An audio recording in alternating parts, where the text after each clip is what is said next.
everyone. Welcome to JSA TV, where we're covering the latest stories, trends, and innovations from leaders in the digital infrastructure industry, as always. I'm Candace Sipos, EVP with JSA, and joined by a very special guest, actually return guest, that we interviewed last year at ITW, and we're getting a quick update from her. It is Ewa Jaśkowiak, Chief Commercial Officer at Enxoo, which is one of Europe's fastest growing Salesforce partners that specializes in the digital infrastructure industry. So I'm looking forward to this conversation, and thanks for returning to JSA TV, Ava. Hi, Candace. It's a pleasure to be back. I'm happy to give you an update and some exciting news on what we've been up to since ITW. Yeah, absolutely. And on that note, I hear that congrats are in order. Just a few days ago, NXO actually announced your acquisition of Cloud Jungle. So could you tell us a little bit more about that? Absolutely. We wanted to kick off 2026 with a bang. It's a very exciting piece of news. We've acquired Cloud Jungle, which is also a leading Salesforce partner in the digital infrastructure space, and they operate in the UK. And this is a very deliberate step for us as we've been working in the UK for a long time, and we wanted to land with a team, land very strong, and expand on what we've built so far with our customers. And this acquisition was not only from a geographical standpoint, but it was a decision to pick a partner, to pick Cloud Jungle because they have that digital infrastructure experience.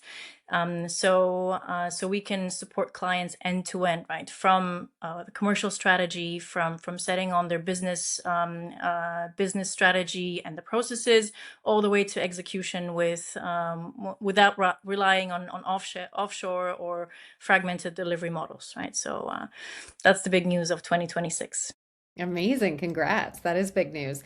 So that kind of brings us to a broader question. You spoke about this a little bit, but can you tell us a little bit more about how Enxoo supports the wholesale telco sector and even more specifically to the data center sector? Yeah, well, we focus, when you look at wholesale and data centers, we serve both of them because both of these sectors, they share a common challenge, right? They sell very highly complex infrastructure, so the products are not simple. And in wholesale telcos, you have services that are configurable, multi-party. They rely often on off-net, on-net services, and they're governed by standards, right? So we help these operators turn that complexity into a scalable commercial model, right? We use Salesforce technology as the backbone, but pretty much we build solutions that are catalog driven, that have attribute-based products, serviceability checks, and partner-ready ordering via MEF, TM Forum APIs. So basically, these operators become easy to do business with, which is ultimately their goal. And looking at data centers, from the surface, they might look a little bit different. Obviously, they sell different products, but the commercial problem is similar, right? They might sell space, power, and interconnection, but when you look at it, they have these physical constraints that they have to adhere to, and our role is to take these constraints, put them into a system, and do exactly the same as with wholesale. Simplify and make them sell more, sell faster with a more reliable backbone of technology. Amazing. I love that breakdown. Thank you. And we know when we're talking about, I love what you said earlier about making these companies easier to work with. So when we're talking about go-to-market sales process, we know that many companies just broadly and including many digital infrastructure companies still use slow manual sales process, often relying on spreadsheets for quoting. So how do you help those companies digitize and improve their sales efficiency? I love Excel, right? And I think every one of us has ever used it or knows it. So it's a great product, and I don't think Excel and the spreadsheets are a problem itself.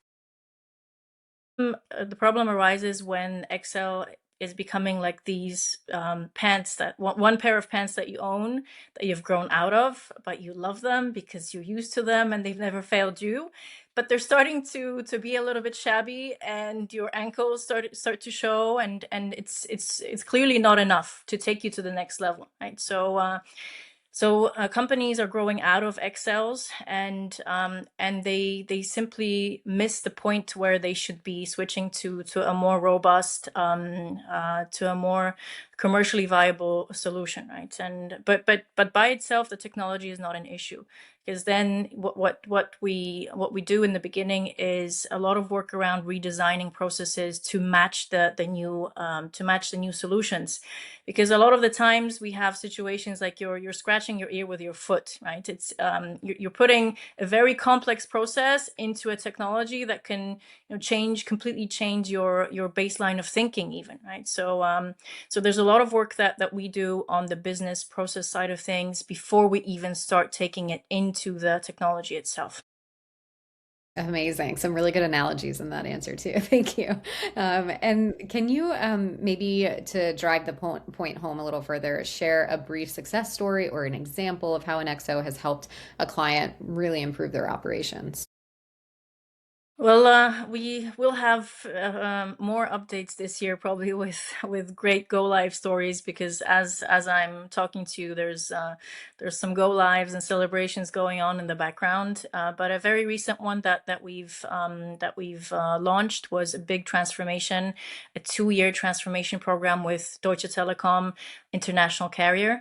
So now they changed to Deutsche Telekom Wholesale, and this was a huge transformation to redesign their international lead to cash, the whole BSS system, right? But they started off with thinking around the business idea, and again being able to serve their customers better in a faster way, and look at the processes they can automate instead of just applying the technology. So that project started with implementing MEF APIs, which enabled them to sell faster to AT&T. And then we rolled it out into a whole robust BSS system that now they have a product catalog that's unified, that is that there's attribute based pricing and real time serviceability.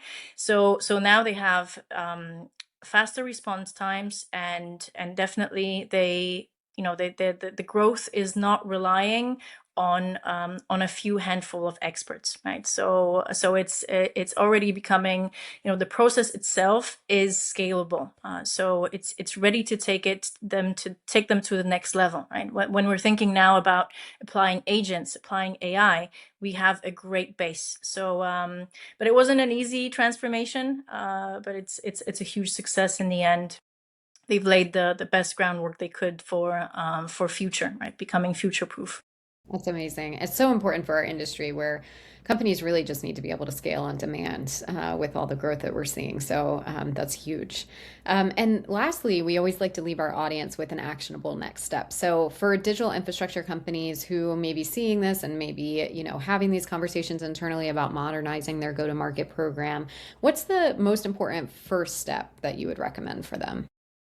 I think it's easy to get really excited now and pulled into the AI conversations, and looking at it and seeing the technology as something sexy and something that we can just take off the shelf and apply it to our own circumstances and our business setting, right? But typically I always say it's the first step is commercial clarity, and really before investing in any technology and even reviewing any technology, companies need to be very honest about what they're selling, where the flexibility will add them value, and think a little bit out of the box, and get inspired with B2C, really with B2C experiences, right? So think about how the process, how the current set of products that you're selling is answering the markets, and how you can simplify, because ultimately if you don't simplify it, the more complex something is, the more difficult it will be for the AI and then the great technology to take real use of it, right? So technology is only a second step. First is really cleaning the house and making sure that the commercial and process are intact. Amazing advice. Thank you so much. This has been a great update. Thank you for joining us, Eva. And to our viewers, stay curious, stay connected, and happy networking, everyone. We'll see you soon.